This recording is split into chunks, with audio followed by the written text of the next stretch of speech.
the autocomplete. First, we create a list of string, which we call the list items. This will just be a list of multiple fruits, apple, banana, melon. Inside the build, we will return the autocomplete, and inside we can say that this will be strings. The option builder will have inside the text editing value. This is what we enter inside the text. This is the input of the user. If the text editing value.text is equal to nothing, then we will return an empty list of iterable string.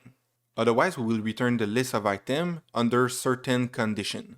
For each item, this is what we will do. We will return the item if it contains the text editing value.text, which is the input of the user, dot to lowercase. In other words, if the user have written A, this will return the apple and the banana. You can also have an unselected. This means when the user click on a certain item. For now, we'll just print the item was selected. And you can see that when I go inside the app and I write A, I will have the suggestion for apple because we have the A, and banana because we have a A. If I write P, this will only suggest me apple. And this was how to use the autocomplete.